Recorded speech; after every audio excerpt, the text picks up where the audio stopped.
The school board meeting will begin in 1 minute. Please take your seats. Again, the school board meeting will begin in 1 minute.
Good evening and welcome to the February 11th, 2025 meeting of the Marion County School Board. It's called to order. At this time, due to my lack of voice, I'm going to pass the gavel to Reverend Cummings, our Vice Chair. Thank you. Good evening. Mirroring and modeling the way our students begin each day, I ask that we observe a moment of silence at this time. Please join me.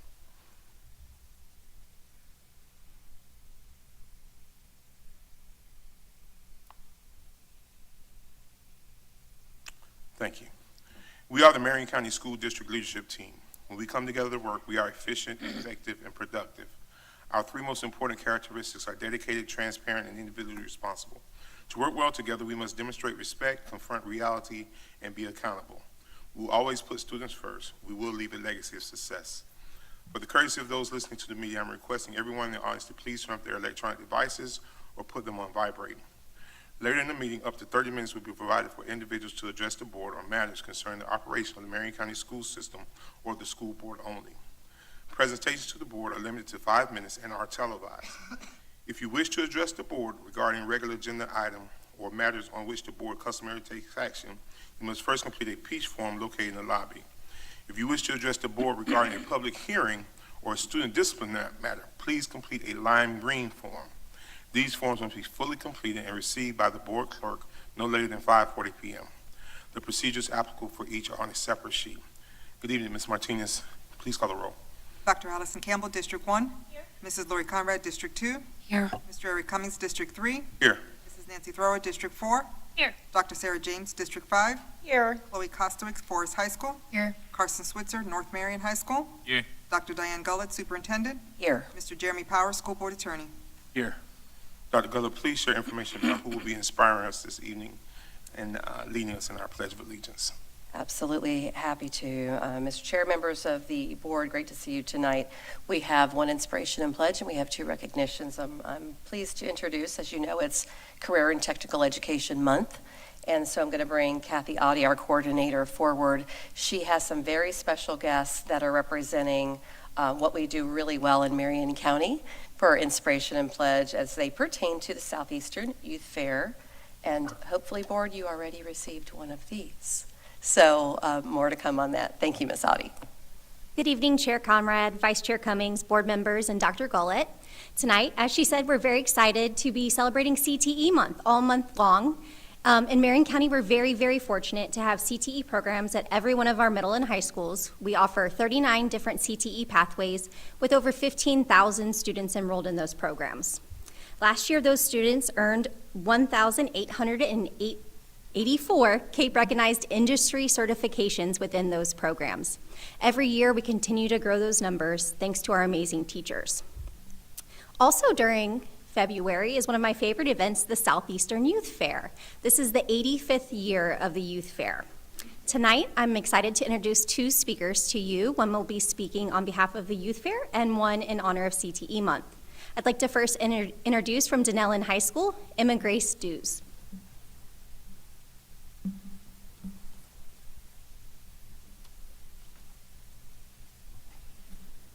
Thank you. Good evening, my name is Emma Grace Dews. I am a sophomore at Denellen High School where I serve as our FFA chapter's reporter. I hold the title of Marion County FFA Federation President and Chairman of our FFA sub-district. Before I discovered my passion for FFA, I was also involved in the Kendrick 4-H Club, which I am still a part of today. In addition to 4-H and FFA, I am here tonight to highlight and discuss a certain organization that reflects the core values of leadership and education. One that fosters unique experiences, sparks passions for agriculture, and promotes personal development. Thus, this organization is none other than the Southeastern Youth Fair. When 8-year-old Emma showed her very first market steer at the Southeastern Youth Fair, I don't think she understood just how much of an impact it would have on her life. Since then, my passion for all things agriculture has only become stronger, primarily because of my experience at the Southeastern Youth Fair. In 1941, the foundation of the Southeastern Youth Fair was laid as the first steer show was introduced. Just 37 years later, the SUIF officially began in 1978. Now, as we prepare for the 2025 Southeastern Youth Fair, we reflect on our roots and emphasize just how much our fair has grown and evolved. From being a small show with only one contest offered, to being the largest all-youth event in the state of Florida with over 30 diverse contests, and being the oldest all-youth fair in the nation without a midway. Each year, our fair welcomes more and more exhibitors and participants in categories that vary from horticulture to barbecue, photography to tractor driving, and home arts to livestock, just to name a few. As we continue to add new contests and activities to our schedule, we give each and every child ages 5 through 18 an opportunity to find a place in the agricultural industry. To add, the wide range of shows available to exhibitors helps youth in Marion County try something new and gain valuable experience along the way. The best way to educate young kids about agriculture is through hands-on learning and tours. And that is exactly what our Ag Ventures program aims to do. In just a few short weeks, on February 25th, 27th, and 28th, over 1,000 second graders will walk our fairgrounds, touring different aspects of agriculture and getting to see different exhibits to teach them the importance of agriculture. One of the SUIF's guiding principles is to create educational experiences for Marion County youth, and that is just what this program accomplishes. Our organization could not be as successful as it is without the hundreds of volunteers who put in more than 4,000 hours throughout the year to ensure we give the best experience possible to kids like me. As an SUIF ambassador, I understand the importance of giving back to your community and helping the fair operate as efficiently as possible. The success of our fair is solely based on the support and contributions of these volunteers and their dedication to the Southeastern Youth Fair. The SUIF doesn't just help educate the youth, but shapes them into future leaders who are built upon the traditions started by our predecessors in 1941 and 1978. Had it not been for this organization, I would not be standing before you tonight, reminiscing on the countless memories, friendships, and life lessons it has provided me. The Southeastern Youth Fair has left more imprints on my life than I can count, and I know thousands of others can say the same. My buckles, banners, ribbons, and trophies will fade, yet the memories made at the Southeastern Youth Fair will last a lifetime. I strongly encourage all of you to visit the SUIF and see firsthand just how much of an impact agriculture is making all over our county. Thank you for your time. I hope to see you at the fair.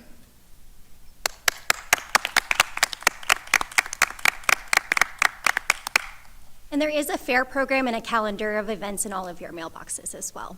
And now I'd like to introduce from Bellevue High School Culinary Program, Lindsay Ramsnyder. All right. Good evening, everyone. My name is Lindsay Snyder, and I am a senior at Bellevue High School. I am extremely involved in our culinary arts program, and thanks to the investments and dedication of our career and technical education facility, a plethora of opportunities for not only myself, but also the entire school community have arisen and allowed us to pursue each and every one of our passions. The CTE program grants students the ability to explore and embrace our personal interests outside of our core classrooms. These extracurriculars are chosen differently depending on what a student may or may not potentially aspire to be, but regardless, CTE programs offer students the opportunity to explore their individuality and creativity. Personally, I aspire to become a world-renowned chef and baker of my own business enterprise, and throughout this endeavor, questions and doubts arose regarding the stepping stones to my goal, such as what are these requirements, how to or where to begin a business, are my culinary techniques up to par? However, it has proven to not be as impossible as I once thought due to the help, support, and unconditional devotion of my culinary teacher and those within the industry. Specifically referring to the culinary program, the money received from our partnership with WEC and the Public Education Foundation has allowed us to expand and further our program's potential for success. We have been able to raise recognition through merchandise in the forms of pins, t-shirts, and banners. We have invested in different equipment such as knife sets and cutting boards to carry on hands-on experimentation for students. We have hosted, participated in catering events, competitions, and networking as our budget now allows us to. But mainly, the grants received have broadened students' minds and their horizons through experiences never thought possible. The Food and Wine Festival, 4 years running now, has allowed me to continuously meet and work alongside celebrity chefs, who have even gone as far as to tell me to reach back out to them when the time calls for it. Each year, its debut has gathered greater attention and called for increasingly eminent chefs to come to rural Ocala and Bellevue to share their knowledge and wisdom, such as chefs Mark Murphy, Esther Choi, Elizabeth Faulkner, Lorena Garcia, Rashad Jones, and Tim Hollingsworth, only to name a few. To me, this has been a major contribution in solidifying my passion and has even gone as far as to somewhat redirect my path as I have now realized greater possibilities in this field. In having one-on-one conversations with the celebrity chefs, it has been life-changing for me. It has been an eye-opening experience to realize that they too have encountered and continue to experience difficulties along the way to their stardom. To be honest, it would have been shocking to enter the industry without knowing, seeing, or experiencing what I've been able to throughout my culinary program. From there, thanks to the networking of my school, I've been gifted the opportunity to intern with Chef Johan Leveskond of Emma's Patisserie at the World Equestrian Center, who is a rising Food Network star. He has wholeheartedly invested in my education and has put forth personal efforts and time to not only teach me about pastry and business, but has shown me the realities of what working in the back and front of house truly means. Being in the kitchen alongside multiple cultures and their individual talents has heightened the spark of passion and shown me the ups and downs of what this path of mine entails. Furthermore, and I'll keep this short, I promise, but the devotion to my dreams along the way has been uplifting and inspiring. I cannot begin to thank the Public Education Foundation, the Marion County School Board, the CTE Department, and the World Equestrian Center enough. Hello? For the work that they have done to create opportunities for myself and every student in our CTE program. Their impact will be felt for a lifetime. When I began as a culinary arts student, I never thought what I've been able to experience and learn today would have ever been possible. To this day, my traveled path is still somewhat surreal to me. So thank you for all you guys have done. It means more to me and all the students than can ever be expressed, and hopefully we can one day give back to the city that we grew up in. Thank you for having me here tonight. It was an honor to speak on behalf of our program for the Career and Technical Education Month.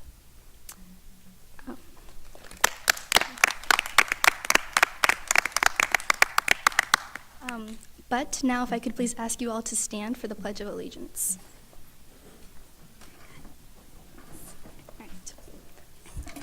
I pledge allegiance to the flag of the United States of America and to the republic for which it stands, one nation, under God, indivisible, liberty and justice for all. Lindsay and Emma, can y'all stay right there? We're going to come down, take a picture with you guys.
So I thank you guys, and thank you. Y'all give them a hand as they're leaving for CTE week. Thank you.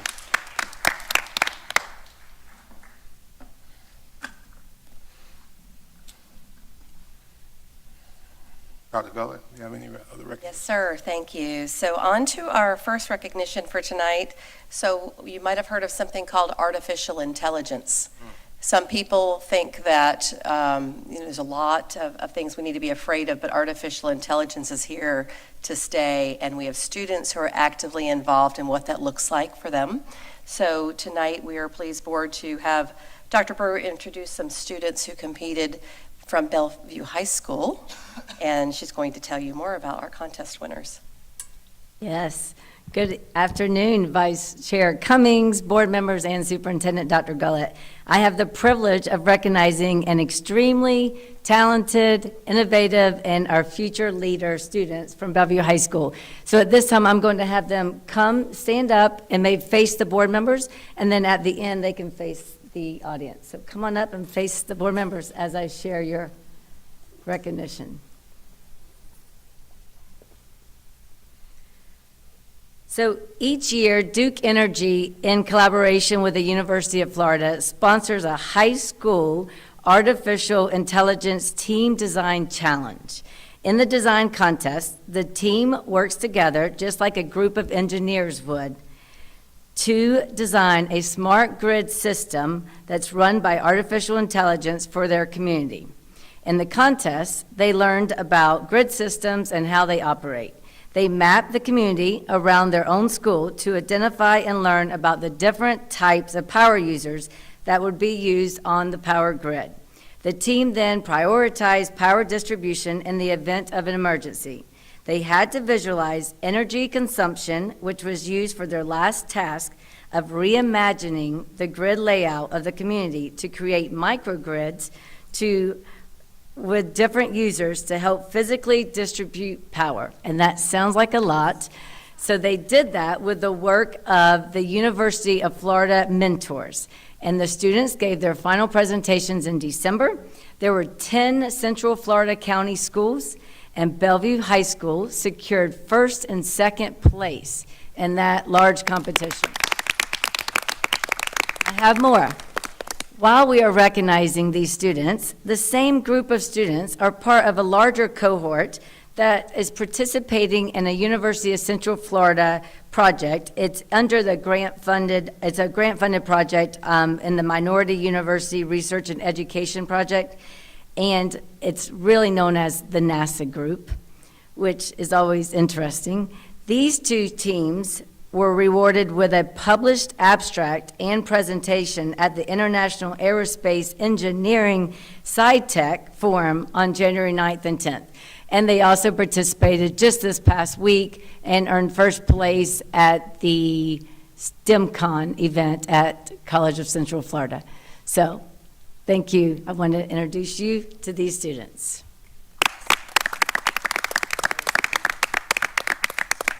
And their proud teacher, Mr. Del Tony, is here, and their proud principal, Heather Guest, is here to support them. Real quickly, she said a whole lot. She said a whole lot. But the one thing that kept going through my mind while she was talking is that if a hurricane come, our power's coming back on faster because of you guys, right? So listen, congratulations on the two first place awards and the second place award. That means we have some great things going on at Bellevue High School. Ms. Guest, you're to be commended for that. Mr. Del Tony, you as well.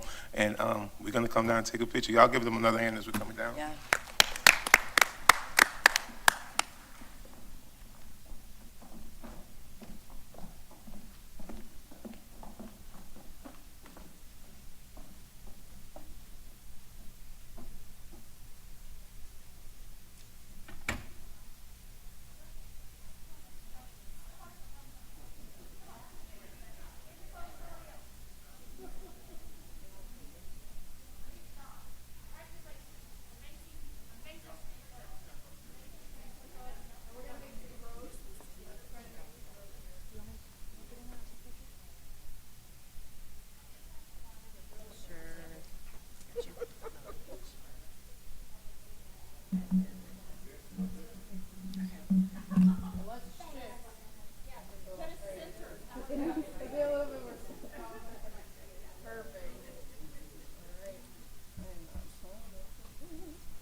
I felt like my IQ went up just standing up there with them guys. So thank you all again. Congratulations.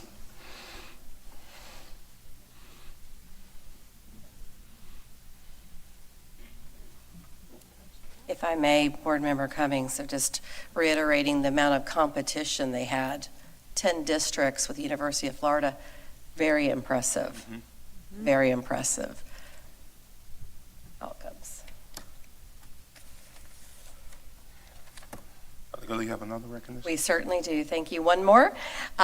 We also have some other outstanding students to recognize, winners from our Launching Literacy competition. So we'll have Ms. Brower come forward and introduce our very special guest tonight. Thank you.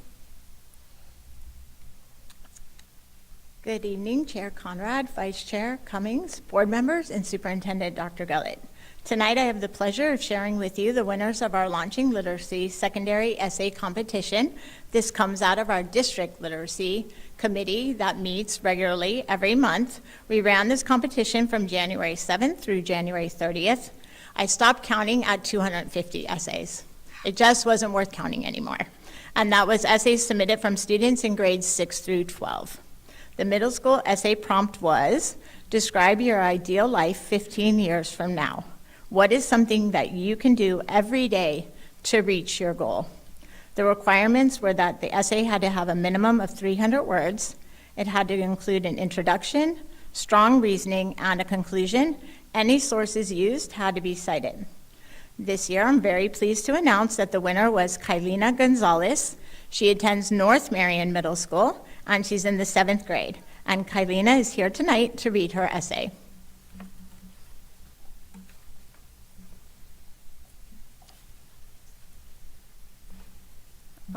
This is my future self essay. 15 years from now, I dream of having a purpose-driven, creative, adventure-filled life. My name is Kylina Gonzalez, and I'm a 12-year-old girl from Ocala, Florida. As a 7th grader at North Marion Middle School's Cambridge program, I have been lucky enough to be academically challenged and to be treated with extraordinary compassion by my teachers. It has encouraged me to do my best and to visualize myself with my head held high.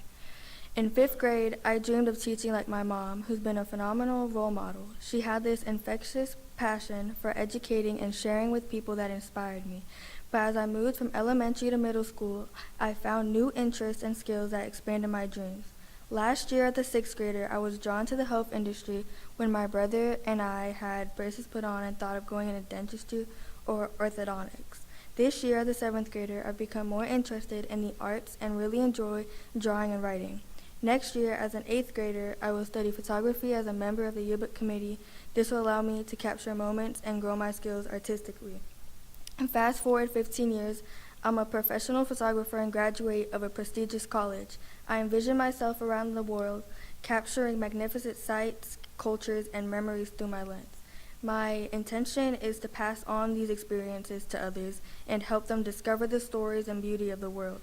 I don't want my work to simply capture a beautiful mountain sunset or a family reunion, but rather to trigger feelings and bring people into contact with one another and the world. As well as photography, I hope to keep my interest in the arts alive through other avenues. Perhaps I'll play with writing or film, the various ways of presenting stories and opinions, and I would also like to serve my community by encouraging other artists and empowering them to be their best self, just as my mentors did for me.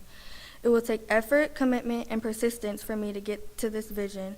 My preparation will include high school and college internships and mastering my skills all the time. The road might be bumpy, but I am certain my curiosity, willpower, and passion for learning will lead me. In conclusion, 15 years from now, I will be a successful, fulfilled person using my love for photography and the arts to make a difference in the world. I'm looking forward to my journey and my possibilities. I'll never be satisfied with where I find myself in life, but I will continue to attempt to document the essence of life and spread it through others one frame at a time. That's it. Wow. Wonderful.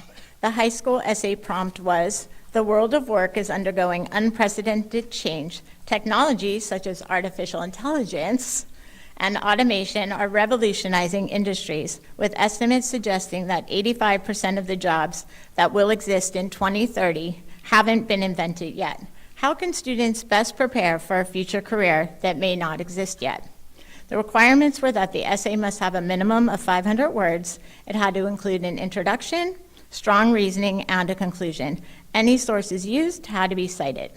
The winner at the high school level was Caitlin Laughlin. She attends Lake Ware High School. Oh, your brother gasped. I was like, somebody gasped. And she's in 11th grade. Caitlin is here tonight to read her essay for us.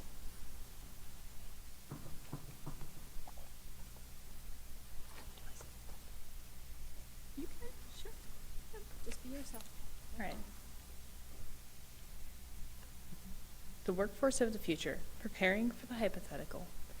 Factories, jobs, and job titles, never before heard, now bloom as tough and efficient infrastructure coats the earth. Particular skills and requirements for a niche beyond any logical prediction now become not only common, but mandatory everywhere you look. Although this introduction was written to describe the Industrial Revolution, the facts of the matter still stand. The mechanical ability of a society changes substantially faster than the people within it can adapt and prepare for said change. As the great door to opportunity opens, so does the flood of doubts. But don't worry, the onset of tomorrow may be inevitable, but it is not one we cannot prepare for. The most obvious change in almost every aspect of life today is the development and utilization of artificial intelligence. The Institute of Tomorrow predicts that 85% of jobs in 2030 are not currently existing. Simultaneously, the World Economic Forum predicts that 30% of jobs existing today are on the list for automation by the same date. This turbulent environment necessitates a revision of our career plans. Here are the most important aspects that should be considered when forming a career plan in today's age of rapid change. Research is always vital when determining what job will be at the end of a long road of hard work. There is an extra thing to take notice of today: the likelihood that your job will either not exist due to automation or being outdated, or the chance that you could be competing with augmentation or automation. Learning what AI and robots are, how they work, what tasks they specialize in, will be a helpful step when looking at potential jobs. First off, automation is far from a new concept and has been occurring since the first industrial revolution over a century ago. Machines, which are distinctly different from robots in their inability to sense their environment and their pre-programmed nature, are effective in simple, repetitive tasks. They are so common in factories today that if you still have a job in a factory, you are more likely to have your job longer than some of the other professions on this list. What we think of when it comes to automation and AIs, however, is usually somewhere between the limited memory, AIs which can detect spam, recommend videos, and even drive cars, and the upcoming theory of mind AIs, which will be able to have the same cognitive and emotional processes as a human. Jobs which are already being automated and are predicted to disappear are customer service representatives, being replaced by chatbots. Machine learning allows autonomous categorization and filing of information, along with easy filing through algorithms, foreboding the extinction of bookkeeping as a job option, and even putting similar jobs such as data analysts, paralegals, and pharmacists on the same list. Although AI will likely make a few jobs unnecessary, data shows that it may make more jobs than it takes. Hence the feature of having to adapt to more jobs, not less. AI requires its workers and will likely create more job openings in the sciences of machine learning and robotics engineering. The work environment may also completely change with the integration of AI, dividing jobs into specific specialized tasks which the AI can augment or assist, instead of outright displacing the employee. Allowing the AI to assist in working can improve the jobs which cannot be replaced. Medical careers such as doctors, nurses, and surgeons, along with very human-based professions like psychiatrists, physical therapists, and artists of any kind, can be assisted with AI augmentation, but still require the fundamental human aspect to them. Jobs in these categories aren't going anywhere, so they're great options for career path planners. A career path is not for everyone. Some want to be able to explore and hop through different careers to see what best fits them. And in this case, age of spontaneous job growth, preparation might not be the most applicable. Step-by-step preparations cannot be made for an outcome yet to occur, so a good strategy in this case is to hone in on the traits that apply to almost all work environments. Soft skills. A survey conducted by Indeed, a company specializing in career services, shows these results for the most wanted soft skills in the workforce. Problem solving. This includes using critical thinking and active listening along with communication to be able to be an effective and efficient worker. Communication. This in of itself is a soft skill. The ability to convey and understand information in different forms such as written, verbal, visual, or even nonverbal cues. This also includes presentation, confidence, approachability, volume, and tone. Work ethic. Work ethic is the desire for personal improvement and to always work diligently. Having a good work ethic will not only improve the quality and quantity of output from the employee, but will make it more likely to meet and exceed working expectations. Dependability. The reputation of being a good worker with an excellent attendance, punctuality, and integrity can never look bad on an application for any job, existent or not. Adaptability. About this subject especially, and being adaptable and flexible to changing environments means quick learning and picking up skills fast. This, like everything else on this list, is a universally wanted trait from employers. This is the best skill to have when the road to the future lies just out of view. With this, a job will always be open and waiting for an application. To sum it up, the light of a new era peers over the horizon, the hypothetical future already beginning to spread its cool blue light on the world. What exactly comes next will forever be a mystery, but human resilience has seen and will continue to see great changes as long as we have the broad skills and continue to adapt, research, and invent new opportunities. Thank you.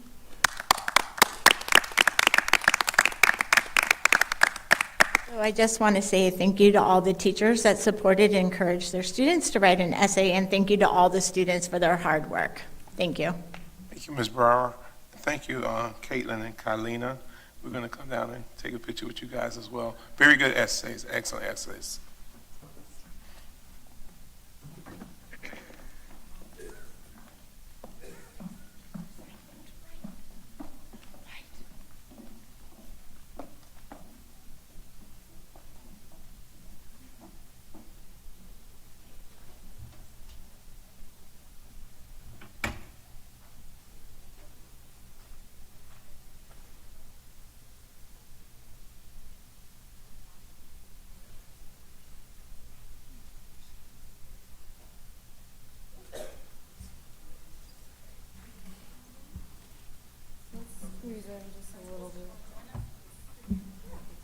Yeah, go ahead.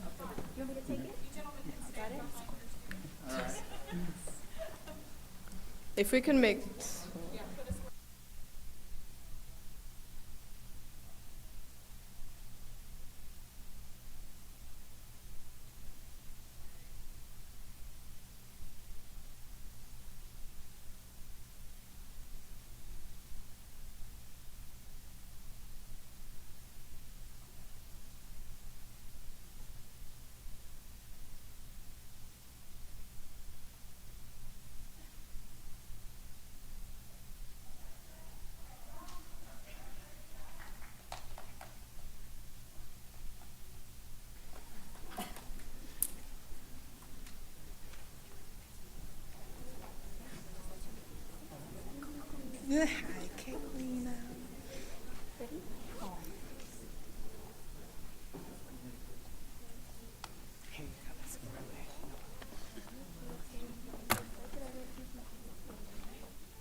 Thank you, guys. We graciously acknowledge the following donations made to benefit our schools, students, and staff members, including $5,845.04 to Marion Technical College from Johnstone Supply, the Ware Group to be used for training, tools, examples, equipment for MTC's HVAC program. $6,000 to Marion Technical College and from Summer Glen Veterans and Patriots Club to be used for student scholarships. $1,000 to Wymena Park Elementary School Radiant Credit Union to be used at the principal's discretion. $2,039 to Bellevue High School from DonorsChoice.org to be used for marine science supplies for the Marine Sciences classroom. $2,000 to Forest High School from Learn by Doing, Inc. to be used to assist the College Career Advanced Program, CCAP. $1,250 to Forest High School from Brantley Bailey Building and Construction, Inc. to be used to assist the CCAP. $1,500 to Lakeware High School from Veterans Memorial Post 347 to be used to support the Lakeware High School JROTC program. $3,723.67 to Maplewood Elementary School from Maplewood PTO to be used for classroom materials and supplies. $1,200 to Dunellen High School from Dunellen High School Basketball Athletic Booster Club, Inc. to be used for the boys basketball program and can be used for purchases at the discretion of the DHS boys basketball coach. $1,400 to Dunellen High School from DHS Basketball Athletics Booster Club, Inc. to be used for the girls basketball program and can be used to purchase at the discretion of DHS girls basketball coach. $1,100 to Dunellen High School from battery boards to be used for the Power Generation Academy class project. $1,500 to Howard Middle School from Town of Lady Lake Finance Department to be used to support the Howard Middle School band and will be used at the discretion, director's discretion. $1,000 to Vanguard High School from Sonia Nasser to be used to support the expenses and incentives for the Vanguard academic team. $5,000 to Dr. N.H. Jones Elementary School from Capri Furniture to be used for purchasing the program IXL to assist in student achievement. $1,000 to Forest High School from Alan Kesey to assist the CCAP program. $10,000 to Marion Technical College from BMW of Ocala, Volkswagen, Porsche of Ocala, and Gattell Toyota Ocala through the Gattell Foundation and Court to be used for student scholarships in the Automotive General Services Technician program. $3,645 to Dr. N.H. Jones Elementary School from Dr. N.H. Jones PTO to be used to purchase IXL for students. $1,500 to Howard Middle School from the City of Ocala Fleet and Facilities Management to support families identified as homeless or needy. $1,000 to Forest High School from Ocala Marion Association of Realtors to assist the Future Business Leaders of America program. $2,500 to the School Choice Department from Mid-Florida Regional Manufacturers Association, MRMA, to directly support the University of Central Florida's NASA Minority University Research and Education Project and student participants. We want to thank all of our donors for these wonderful donations and continue to send us the money for those worthy causes and for those schools. Thank you so much. Superintendent? Thank you. Board, I recommend approval of the agenda for the February 11th, 2025 school board meeting with the materials in the board packet, those materials distributed to board members at the meeting, and the audio recording included as part of the official record of the meeting, with the exception of the following items. D23.1, D23.2, and D23.3 have been placed under discussion. Item C18.1 has been pulled and placed under discussion pulled agenda items, and items C11.2 and C11.3 have been completely withdrawn from the agenda. Thank you, Superintendent. May I have a motion on the superintendent's recommendation? Motion to approve the agenda.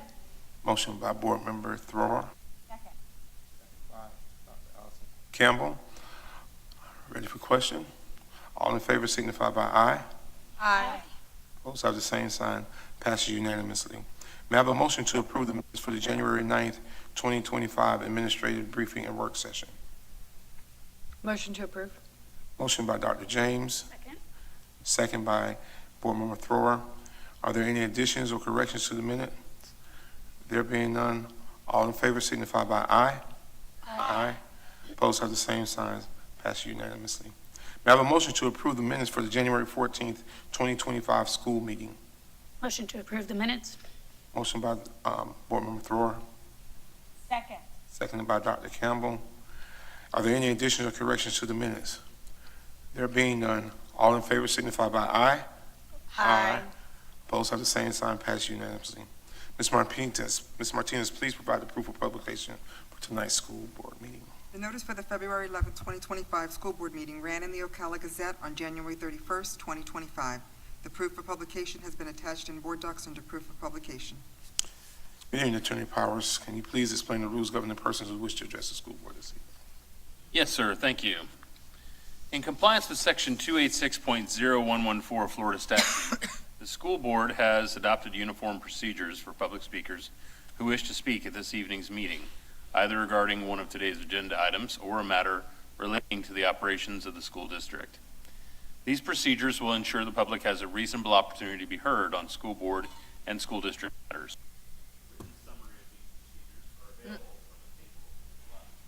Hold on.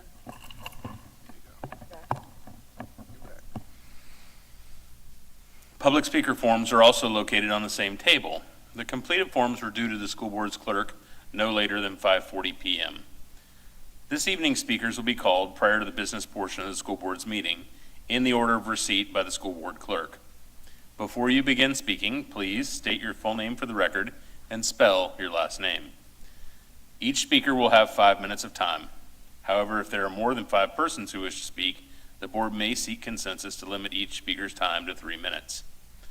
When the speaker has 1 minute remaining, the speaker will receive a visual notice to complete his or her comments. Speakers may not yield their time to other people. Speakers and meeting attendees are expected to conduct themselves in a respectful manner. Therefore, verbal attacks and profanity are strictly prohibited. Pursuant to the procedures for public comments, item 6, speakers are not to identify specific individuals other than themselves or their child unless the statement's provided 24 hours in advance. The board is here to listen to your comments only. You may be directed to an administrative staff member following the conclusion of your comments for further assistance to address your concerns. If there are matters dealing with student discipline, including expulsions, they'll be scheduled at the conclusion of the televised portion of this meeting. Parents may address the board regarding a discipline matter at that time. To ensure student privacy, only a parent or guardian may use a student's first or last name. Identification of or identifying references to other students or their families are also strictly prohibited. A speaker's speech does not reflect the endorsement, sponsorship, position, or expression of the school district. Thank you for your attention to the board's requirements. Chair, that concludes my explanatory remarks. Thank you, Attorney Powers. Ms. Martinez, do we have any speakers tonight? No, sir. All right. There being none, the school district uses a construction management delivery method, including a guaranteed maximum price, GMP, to perform construction work on the following projects. To allow the district to purchase materials through the owner direct purchase, OPD process to save sales tax, the construction manager needs to return the funds to the owner via a deductive change order. The superintendent has signed and approved the change orders. Per board policy 6345, the superintendent is authorized to approve and execute any construction contract change order that will increase the construction contract by $25,000 or less, or that will decrease the construction contract amount, provided that approval will be in her judgment in the best interest of the board. Such change orders will be binding upon execution by the superintendent. The superintendent shall report each change order that she approved to the board at the board meeting that follows her approval. The superintendent's approval of the change orders will be entered into the official minutes of the board meeting. 9.1 Amendment Number 2, the construction manager contract guaranteed maximum price, GMP, for early site work and materials procurement related to construction of new elementary school X, change order number 3, amendment number 2, project 24.102. This purchase will allow the district to save approximately $20,724.15 in sales tax. 9.2, guaranteed maximum price, GMP, for the Denellen Elementary School heating, ventilation, air conditioning, HVAC upgrades, change order number 1, work authorization number 1, project 24116. This purchase will allow the district to save approximately $48,771.86 in sales tax. 9.3, guaranteed maximum price for Osceola Middle School new gymnasium. Change order number 5, amendment number 1, project 24-109. This purchase will allow the district to save approximately $25,098.47 in sales tax. Total sales tax saving $94,594.48. Board, this concludes the informational items for today's meeting. We will now move on to consent agenda items. May I have a motion to approve consent agenda items C 11.1 through C 20.2, with the exception of items D 23.1, D 23.2, D 23.3 that have been placed under discussion, regular agenda items, and item C 18.1 that have been pulled and placed on discussion, pulled agenda items.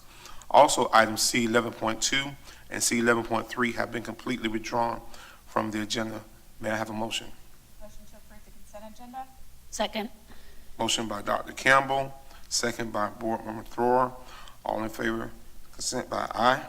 Aye. Those have the same sign, passed unanimously. Before addressing expulsion matters, I wish to acknowledge that board members have received the alternative placements list for students through January 14th, 2025. Ms. Martinez, are there any parents who have submitted a timely request to speak on their child's disciplinary matter? No, sir. May I have a motion to approve the expulsion of student JD 25-159, JD 25-160 for the remainder of the 2024-2025 school year and the first and second quarters of the 2025-2026 school year? May I have a motion? Motion to approve. Motion by Dr. James, Second. seconded by Chair Conrad. All in favor signify by aye. Aye. Opposed have the same sign. Passes unanimously. May I have a motion to approve the expulsion of student JD 25-162, JD 25-167 for the remainder of the 24-2025 school year and the first, second, and third quarters of the 2025-2026 school year? May I have a motion? Motion to approve. Motion by Dr. James, Second. second by Dr. Campbell. Any discussion? All in favor signify by aye. Aye. Opposed have the same sign, passes 5 unanimously. May I have a motion to approve the guaranteed maximum price GMP for the replacement of interior and exterior transformers at Fort McCoy School, project 24-120. Motion to approve. Motion by Board Member Throer, seconded by Board Member Campbell. Dr. Gullo, do you have information that you would like to share regarding this item?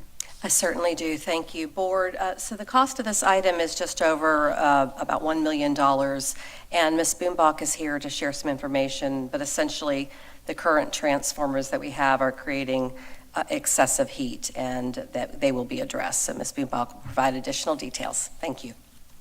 Good evening, Board Chair Conrad, Vice Chair Cummings, board members, Superintendent Dr. Gullett. This project will address the existing transformer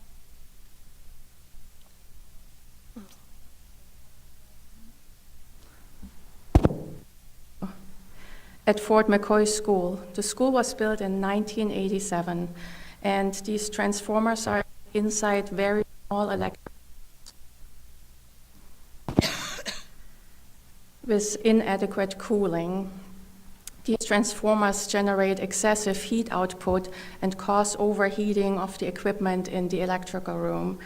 This causes a thermal overload on the branch circuits and deteriorates the electrical equipment at a faster rate, causing maintenance issues. To resolve the overheating issues, the transformers will be moved to the outside and installed on an pad next to the buildings. These increase the longevity of the equipment inside the electrical rooms as well as the transformers themselves. The lead time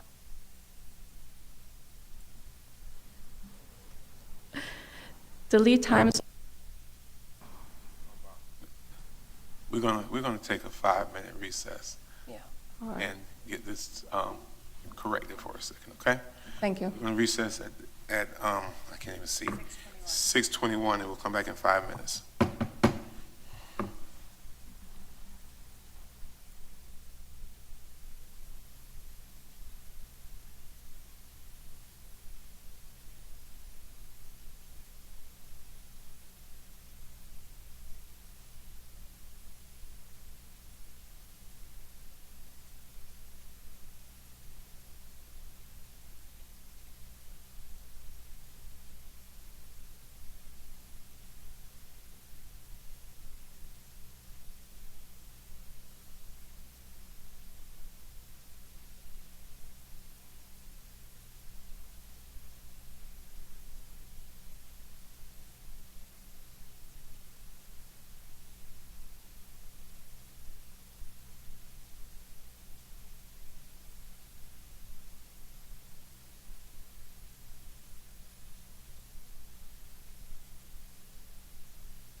Reconvening at 6:25. Ms. Baumbach, thank you for being patient with us. Please go ahead and continue. No problem. The lead time on those transformers is 5 months, which will bring us right into the summer, and we will plan on starting construction June 2nd, and the substantial completion is scheduled for July 31st, just before students arrive back on campus. Thank you. Board, any discussion? All in favor signify by aye. Aye. Opposed have the same sign. Passes unanimously. May I have a motion to approve guaranteed maximum price GMP for district-wide soffit installation, project 24-115. Motion to approve. Motion by Board Member Thor, Second. seconded by Dr. Campbell. Dr. Gull, you have information you would like to share regarding this item? Yes, thank you. Thank you again. So Board, Ms. Boombach has remained at the podium. A couple of items to mention on this one.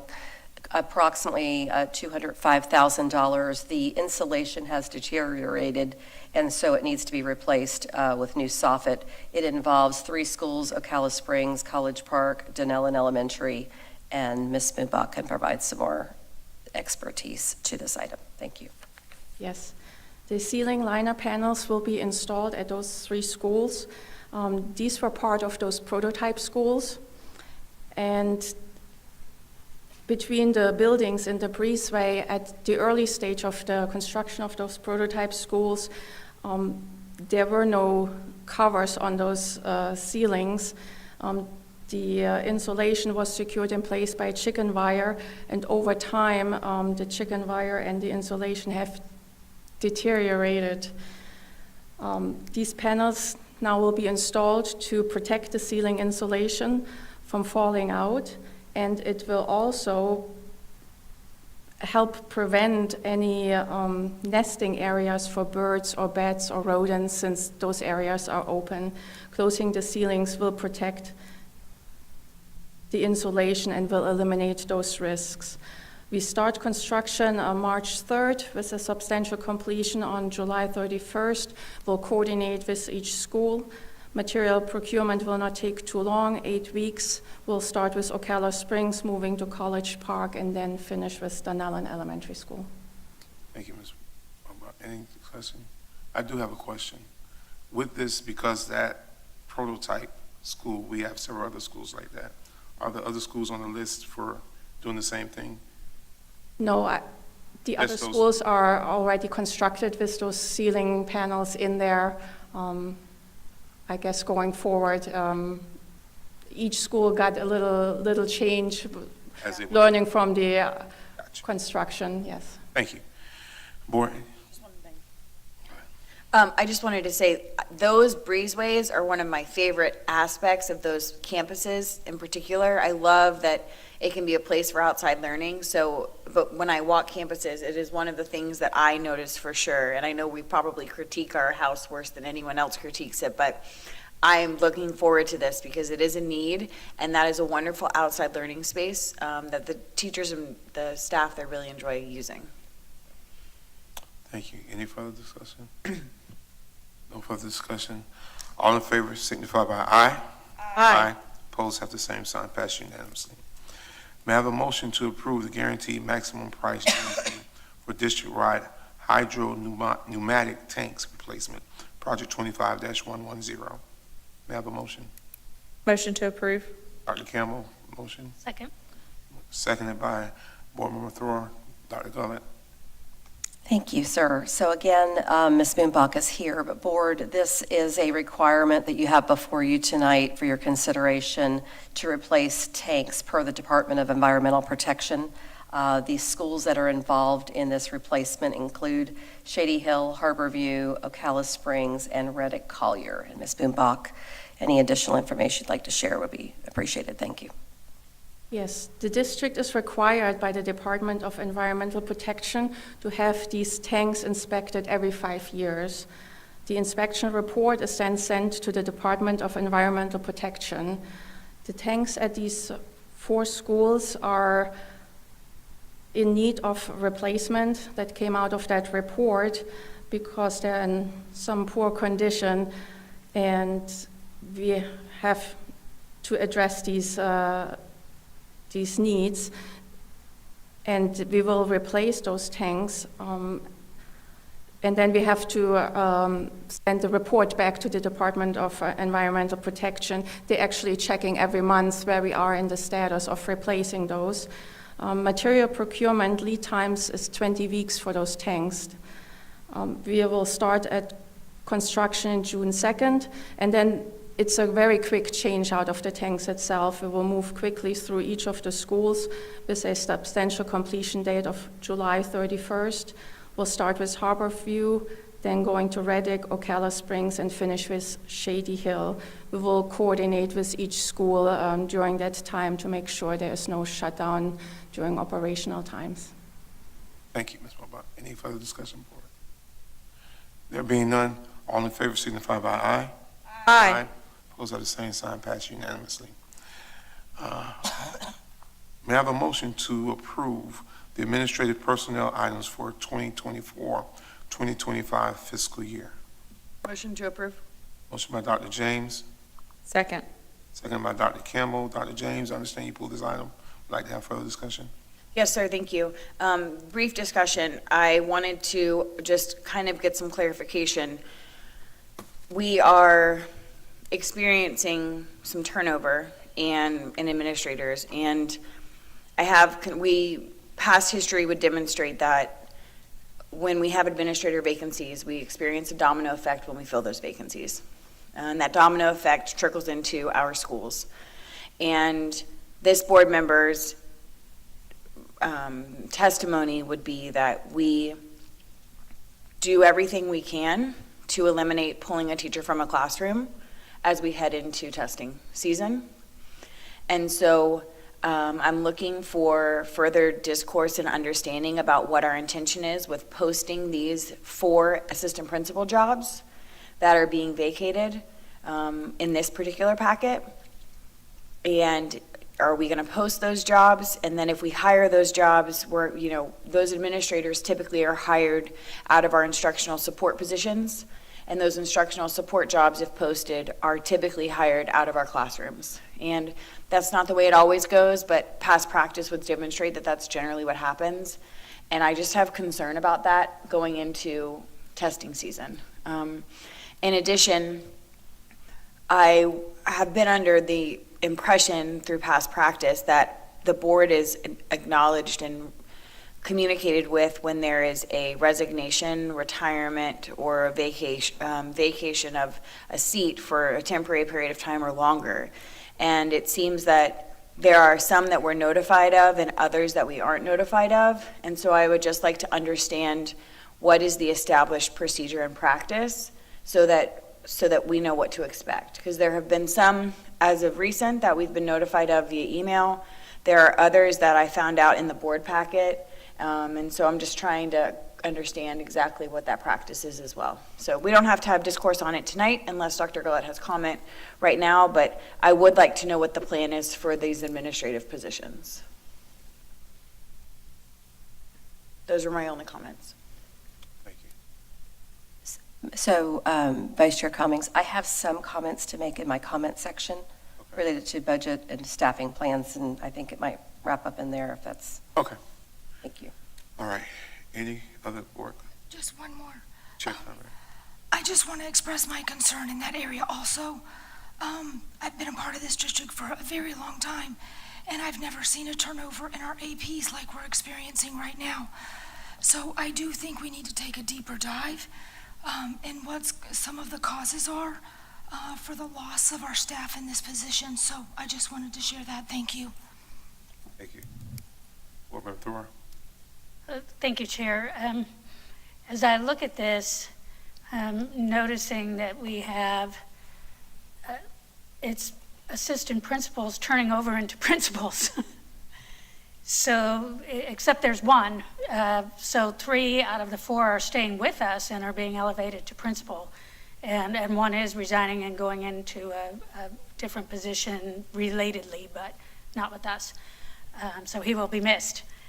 But so just keeping that in mind, I look forward to the conversation, because as our assistant principals move up to coveted principals at some nice schools, they do leave a gap, where they are. So I'm looking forward to hearing the plan as well. Thank you. Thank you. Dr. Campbell.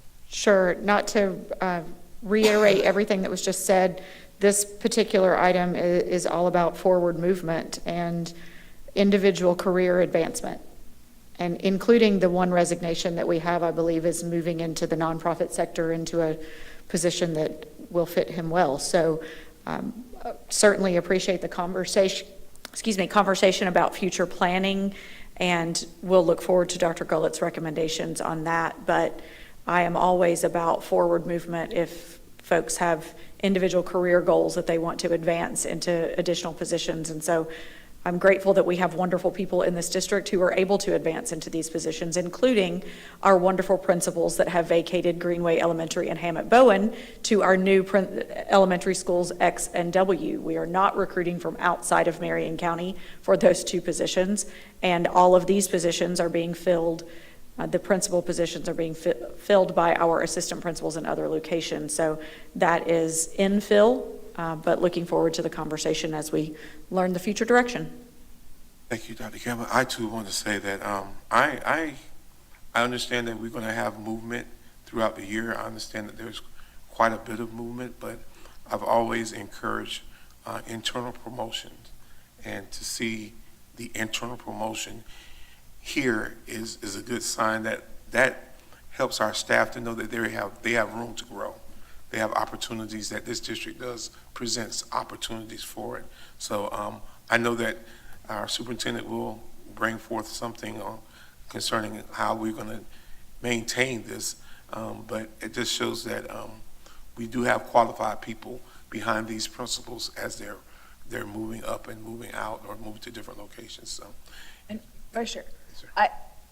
if I misused my words, please let me know, but I'm not saying that the promotion of these individuals is a bad thing at all. I'm just concerned about the gap that we have to fill going into the remaining third and fourth quarter of the school year. And so if that means we have to take a pause until we get through testing and get to May, then that's what it means. But I just worry about taking qualified teachers out of classrooms, because that is generally what happens. So that was my reason for highlighting it and ensuring that a conversation ensues. Truly noted. Thank you, Dr. James. Any further discussions? All in favor signify by aye. Aye. Opposed have the same sign, passed unanimously. There is a special board meeting scheduled for February 20th, 2025 at 7 a.m. The next administrative briefing and work session is scheduled for February 20th, 2025 at 9 a.m. after an immediate recess for an attorney-client session. The work session will reconvene at 10 o'clock a.m. or as soon thereafter as may be heard. There is a special administrative briefing and work session on Monday, February 24th, 2025 at 8 a.m. There is a school board meeting scheduled on February 25th, 2025 at 5:30 p.m. Board comments and concerns. Ms. Elena Martinez-Lopez? No, I'm sorry, Ms. Elena Martinez. I'm sorry. No, sir. Please forgive me. Attorney Powers? I have nothing, sir. Thank you. Dr. Gullett?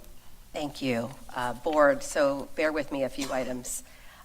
First, congratulations again to our Golden Apple Teacher of the Year, Sarah Jacobs, Westport High School. Phenomenal work. The entire team, all of our teachers. That was a tough job for the committee. But I want to again thank our Golden Apple teachers and all of our teachers for the hard work they're doing for our students every day. I mentioned last week Black History Month. I want to recognize that our schools are continuing to do recognitions. Appreciated being out at Forest High School last week, and there are some others coming up, and recognizing and hearing and seeing all of our students and our community members and our faculty and staff. And I think it's important that we continue to do that well beyond February. As you know, Board, we talked tonight about CTE Month, and again, I am appreciative of all of our pathways, the pathways we've extended and expanded into. When you hear about the middle school and high school, I've always said it starts earlier than high school, and we've been committed to doing that, and I'm very proud of the work that our teachers and our teams are doing in the schools, and appreciate our students who are actively involved in those pathways. As a reminder, more of a housekeeping note, President's Day, as you know, is Monday, February 17th, and there will be no school. Looking at our student board members over here, no school. District offices are closed. So now I want to end on some comments pertaining to where we are as a follow-up to recent events. Board, you recently adopted a school staffing plan. So team is working really, really hard. Human Resources, as of late, just sent out updates to our schools with some of those changes. And I'm going to start with this. This is a very challenging time because we've said this for years. It was coming. ESSER concluded that money is no longer here. And I'm a believer in how we do what we do is as important as why we do it. I think there's some room for improvement in the how. I will acknowledge that up front. And I'll say this publicly, I've said this before. I'm a former principal. I will always be a former principal with a principal hat. I'm a school first superintendent. And so what that means is all other departments in central office are here to support schools. And why schools? Because that's where our students are, right? So that's where the tough decisions come. So board, I want to bring you up to speed on a couple things. The entire team, all of our departments, I will say sometimes I hear chatter that there's a lot of people in central office. I can tell you there's not. We can give you a list. There are very few people, and everybody's working full speed ahead in all departments as hard as they can. We are working on getting those positions financed. They're budgeted, but also the finance team under Ms. Boston Ellis have been working fast and furiously on the site-based budgeting pilot. So I've been pulled into meetings and have made abrupt turns to come back as we all engage in what does that look like so that the money follows the student. There will be some challenges. There will be some challenges with implementing site-based budgets.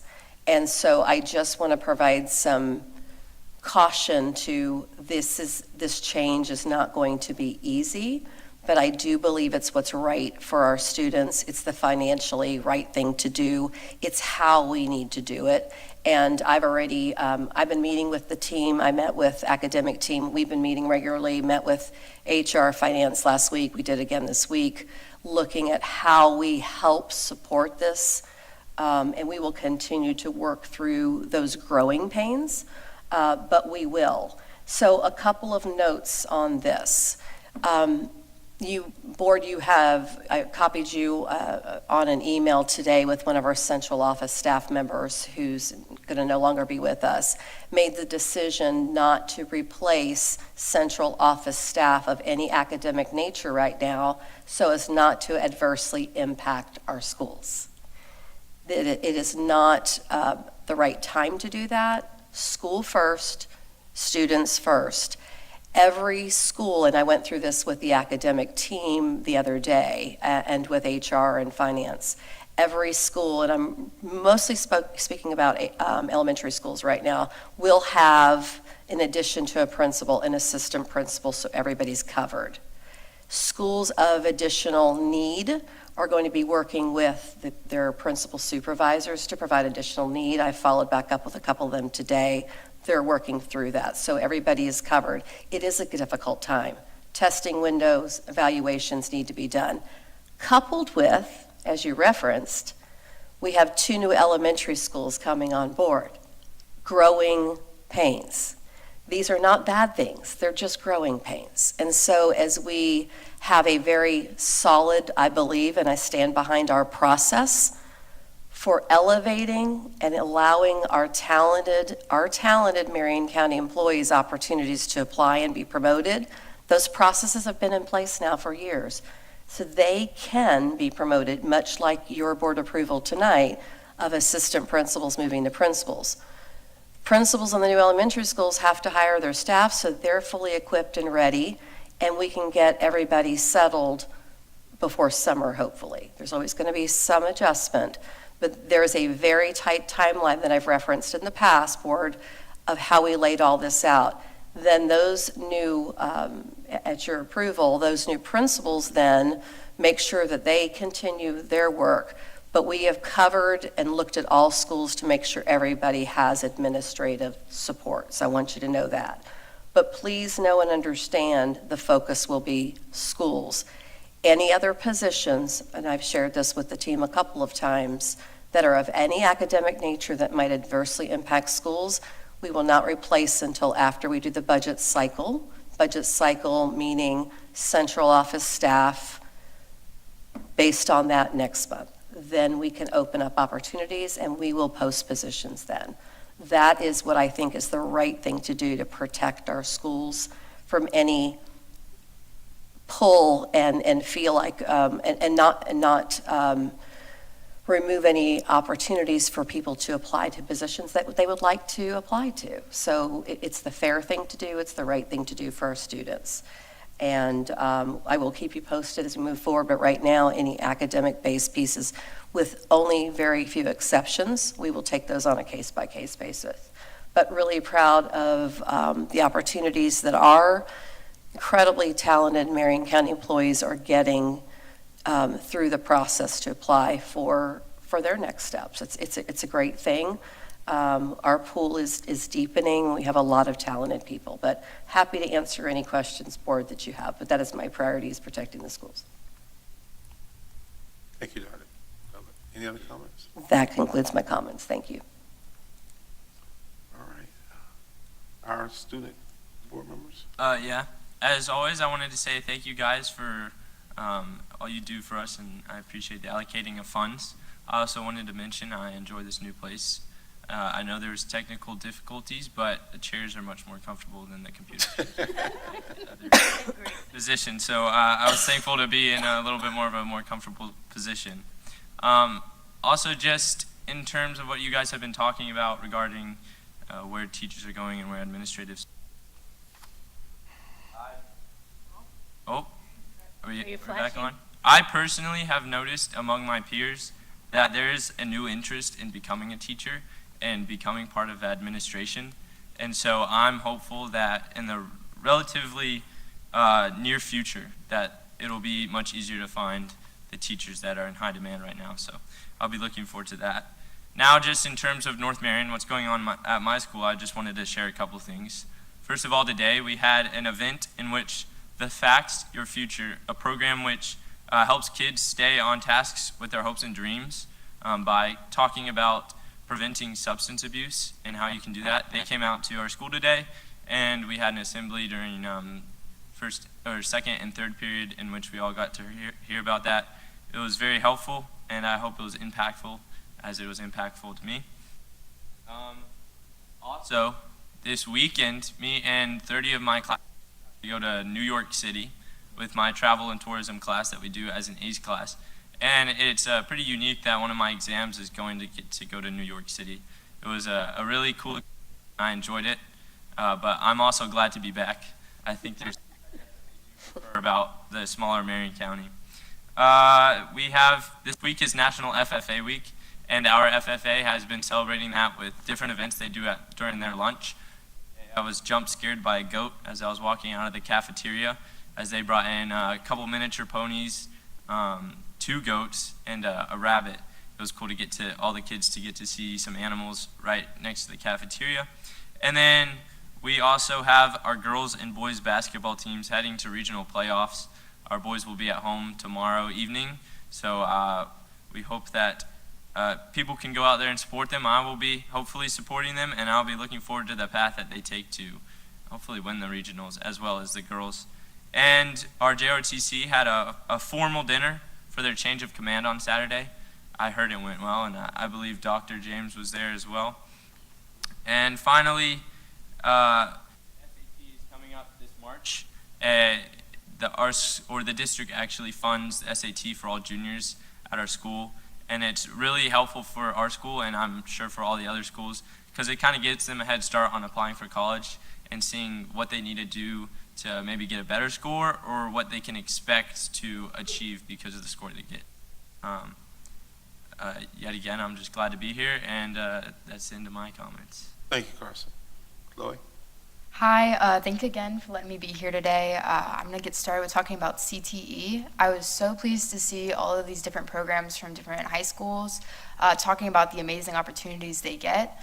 I am in the CTE program myself, and I'm going to talk about that a little bit because I'm very proud of it. I'm in the EKG Tech program at Forest High School, and I'm hoping to graduate the program with an EKG certification so I can work in a hospital right out of high school, which would be pretty awesome. Through this program, I've been able to shadow at Advent, and that has been really amazing. I've met countless awesome professionals that have really showed me what it's like to work in the health professions atmosphere. And we also get to look at different programs at CF as well as other colleges and just really get a full scope of what our future looks like, which is really awesome. Our culinary program at our school is also amazing. Chef Stanley rocks. I was super happy to see that other schools are also participating in the Food and Wine Festival. I have several friends that have done that, and we had a winner, I believe, of a competition there a couple months ago, so that was pretty awesome. Our basketball teams are playing this week, and we're really excited to see them play, as well as our tennis teams. This weekend on my ROTC program, we have a camp at Camp Kiwanis we do for the freshman class so they can get experience with leadership and team building, as well as for the Duke Energy winners. That is so awesome. I'm glad to see students in STEM. I love that we support that. STEMCon I volunteered with for 2 years. I wasn't able to do it this year because I had a prior commitment, but it is an awesome program, and I love to see students from various high schools representing that. It really gets students from elementary school all the way to high school. They just opened up a high school division. Really awesome. Super glad that that was represented here today. As for donations, I'm a part of the CCAP program, or CCAP is what we call it, and I benefit greatly from it. I hope to graduate with about 12 AP classes under my belt and credits. And we use the devices that we use with the donations to purchase. We just got one in my micro and gov class that is an AI reader. So it's a chat bot. You can submit, we have essay portions of the test we have to take. You could submit your essay portion, and it'll tell you if it was a good score or what you need to change, or if you have a question about gov, you're like, I don't know if this is a court case that was successful, it can explain it to you. So love using AI with that, and glad that our school is helping us promote it and grow with it. I'm glad that we're taking accountability with the new promotions for the school board staff as well as administration. Our Florida records for students performing at schools, it has been low, record low lately, and I appreciate you guys seeing that and making sure that students have the support they need to succeed. Dr. Gollett said, students first. And I'm really glad that we were able to see that we're keeping teachers where they need to be and keeping teachers with opportunities to grow their careers and grow their abilities to help influence more students and grow our education system. So thank you again for letting me be here today. Thank you, Carson and Chloe. You guys are something special because you guys are engaged in the meeting, and that means a lot, especially for your peers. Dr. Kim, I'm going to come back to you because I see you flashing. James. Oh, okay. Sorry, I didn't know. I didn't know. No, you're fine. Good evening. I wanted to highlight just a few things. Tonight we recognized Dale Toney at Bellevue High School. I worked with Dale when I was an administrator at Bellevue, but either this past spring or this past summer, I went and I visited Dale Toney when the UCF students were out there. I can't exactly remember when that was, but I have to tell you, that whole project with UCF, those college students are coming out and they are basically teaching those students. I was there on a Saturday at like 10 a.m. and there must have been 30 plus Bellevue High School students there learning on their own. Like they showed up on their own. They were fully committed. Mr. Toney truly runs a remarkable program. Ms. Guest and Mr. Toney shared with me that next year is his last year. He's retiring. And so he does have a CD. Oh, I'm back. I did ask him if he wanted to come back and be a bus driver, so, because he does have his CDL. I wanted to highlight FAIR. This FAIR is always a wonderful time of year. I know there are many of us that enjoy it. My own children are starting FAIR this year, which is exciting. Watch me grow, so I'm excited to kind of take the perspective of a parent. My mentee is singing the national anthem to kick off FAIR on Monday night for the Steer Show. So at 6 p.m., Ellie will be singing the national anthem. So if you are there, she will be singing, which is exciting. There's just such great opportunity for students to spotlight just how amazing they are and what they're doing. And FAIR is just an awesome 10 days. So I look forward to that every year. Finally, this past Saturday, I was at the North Marion High School Military Advancement Ceremony, which was wonderful. Colonel Cunningham is... I told Mr. Johnson while I was there, I said, Colonel Cunningham is the representation of quality educator meet quality human being. He is just truly like an amazing human being. Oh, am I here? No? Hello? I'm green. Oh, I'm back. Maybe. He is, I guess that means I'm supposed to stop talking. He is truly, you can see his love and compassion for the students, and just the kids love him and he loves them, and it's just really amazing to watch educators do what they love And so it was a wonderful evening. So with that, I will conclude my comments. I'm excited to travel to Tallahassee tomorrow with the team. I'm sure Dr. Campbell has things to say about that, so we're looking forward to it. Thank you. Thank you, Dr. James. Dr. Campbell? Thank you. Just basically following up on what's already been said, I also was going to talk about Mr. Dale Toney, because not only did he have amazing students here tonight, he also coaches golf and tennis at Bellevue High School. And so while my children are not in his program, I have had a son who's on the golf and the tennis team. So we're with Mr. Toney quite a bit right now. Also mentioning the youth fair, my mentee is showing a lamb, goat, and a pig this time. I don't know what she's thinking, because that's an awful lot of work, but we've been following that every time we meet, and last I heard, they're fat and happy. So that's what I understand is what's needed whenever you're going to show those animals, and so just looking forward to that. As Dr. James said, we are heading to Tallahassee tomorrow. Not only are we meeting with several of our legislators, but we're also hopefully going to have the opportunity, we are going to have the opportunity to meet with the House education staff as well as the Senate education staff and policymakers that way, and hopefully get to sit in on the House Education Administration Subcommittee. This past Monday, during the Central Florida Public School Board Coalition meeting, Dr. Danielle Thomas from the Florida School Boards Association recommended that we go and listen to the most recent subcommittee, and I did that following that meeting on Monday. And I can just say, Representative Trabolsi, who is chairing that committee, she is doing amazing things and making sure that all of the folks in that subcommittee are aware of attendance, are aware of, she passed out the chronic absenteeism and for each of the representatives and what it looked like in their representative districts. She also made sure that she had a couple of superintendents there to talk about what rural challenges there are, talking all about FEFP and what, so when you think about this legislative class, we have a bunch of freshman representatives, and even Still. Checking, testing, I'm going to keep talking. I'm flashing again. Okay, we'll try this. Okay, we have, maybe, can you hear me? Perhaps? Testing. Somebody's microphone is not working. Testing. Maybe. If I may ask, I turned mine off. Is it helpful? Is it a broadband issue to have the others off? I only have two more things and we'll be done. Yes, so we're just going to keep trading around until we get it right. So there are several freshman representatives, including several in our legislative delegation, and so even educating them on the FEFP is a step. And so they're starting to learn about that. And again, Rep. Trabolsi, can't wait to see her in action in that subcommittee. I haven't seen the agenda, but hopefully we'll get to see some of that tomorrow afternoon. And then the last thing I wanted to mention is today I had the opportunity to participate or attend the inaugural annual meeting of the Continuum of Care. And there were several community leaders in the room. It is essentially the joint office of homelessness for the county and the city, and they've combined forces.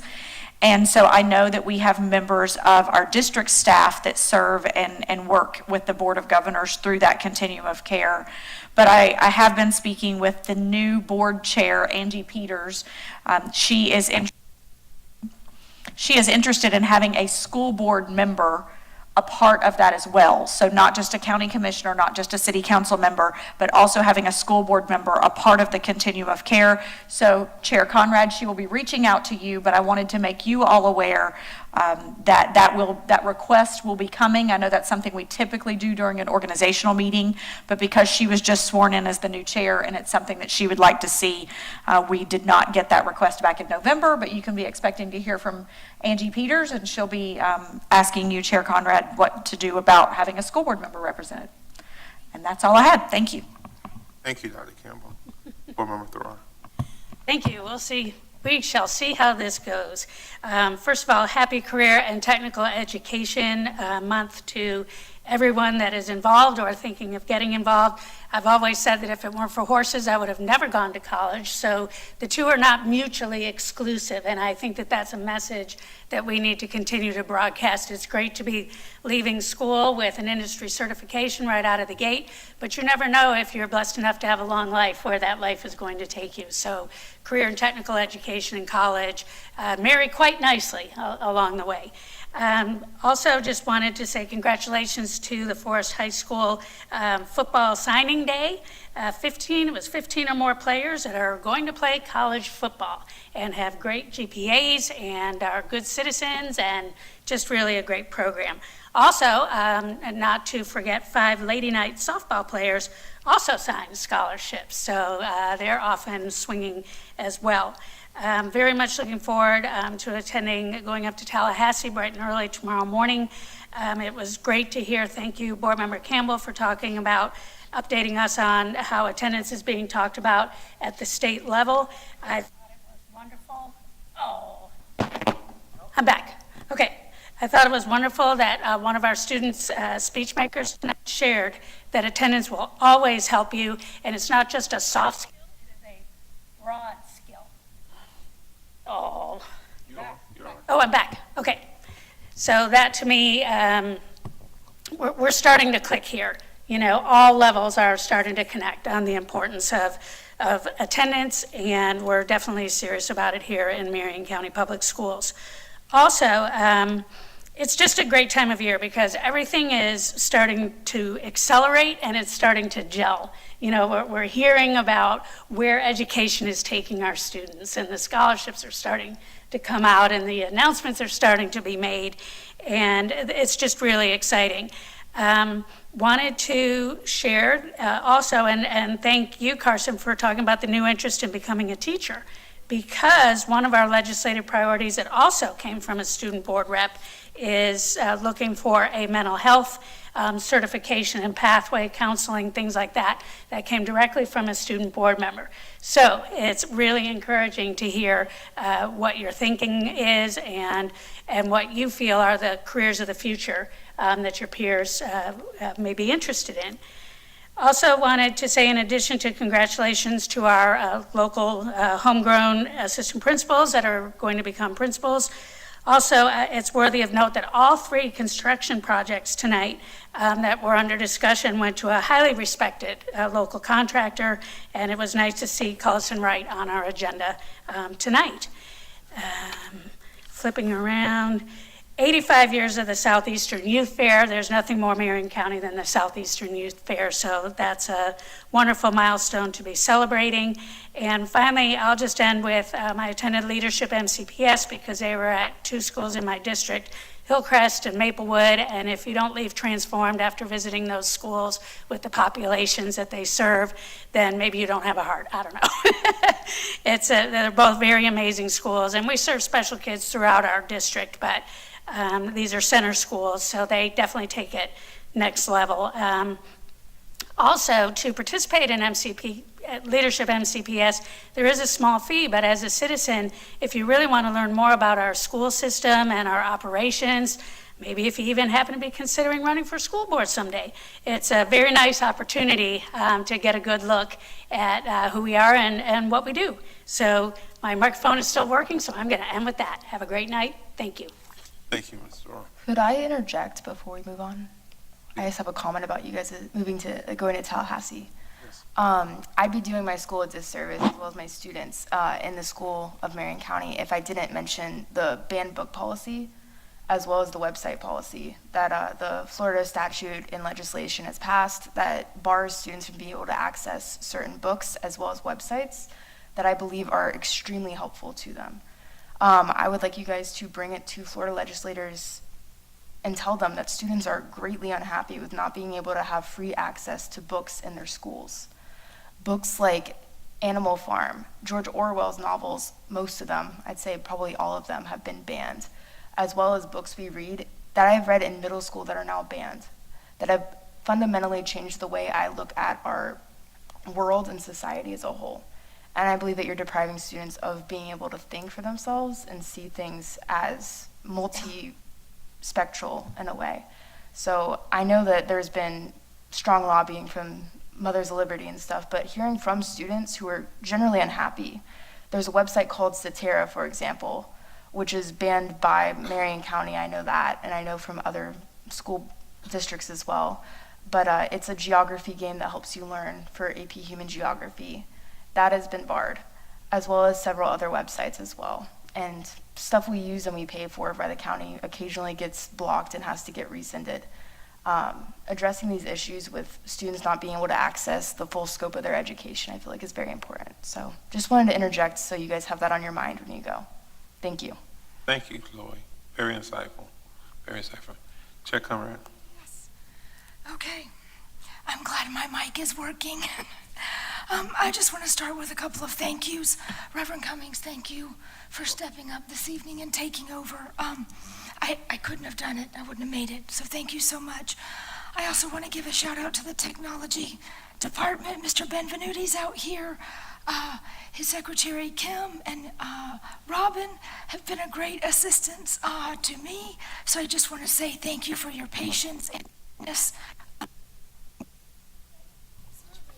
And we lost. Oh, we're back. It's kind of a game tonight. It's kind of a game. I also wanted to say thank you to Lori Zink at IHMC. They had an astronaut, Pascal Lee. He's a planetary scientist and a NASA researcher that was coming for a talk for the community and was invited to attend and present at NH Jones. And so I was able to participate in that today, and it was phenomenal. It's just one more thing, one more opportunity that our students get that's just over the top amazing. And the questions that the students had for him were just incredible. Anyway, they were 3rd, 4th, and 5th grade students, so it was phenomenal. And Lori Zink, thank you for that opportunity. Board, I wanted to let you know that I dropped off a thank you to the Board of County Commissioners last Friday, just letting them know as a board how thankful we were for the opportunity to use their space so that this space could be renovated. And so wanted to share that with you. Really, today's donations were overwhelming. If I counted correctly, we had 20 donations to 12 different schools. And so I just continue to be grateful for our community partnerships, all of these things that wouldn't be possible without our community and involvement. So thank you to all of those sponsorships. Really quite amazing.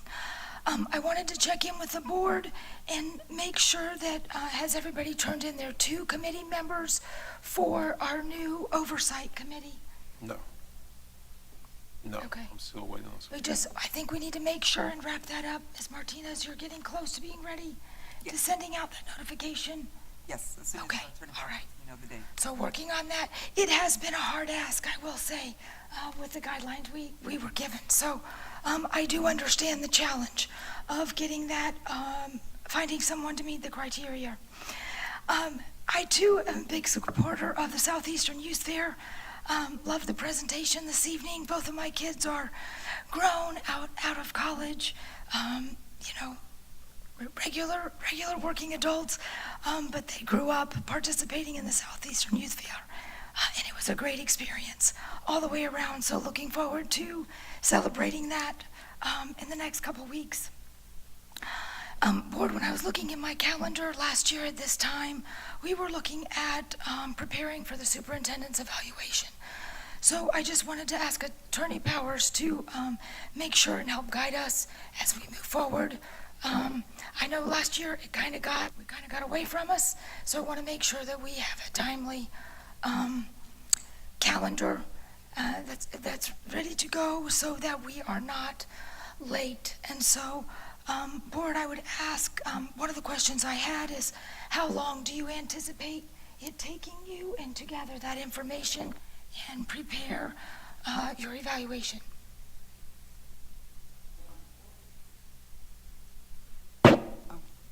4 to 6 weeks, I think, is fitting. I think that... We've gotten all the strategic plan updates, I think, at this point. Yes, I think we have. So, 4 to 6 weeks, I think, would be sufficient for me. I see Dr. Campbell shaking her head. Yes, that's good. Sure. Okay. Board Member Thrower, that's good with you? Reverend? Okay. So we're looking at within the next 4 to 6 weeks, we'll bring some closure to the evaluation process. Thank you all for chiming in on that. Lastly, I wanted to share, I know and appreciate Dr. Gullett's explanation about the staffing plan, and I certainly understand the challenges. Miss Boston, sharing with us these challenges and what we're facing. Hold on.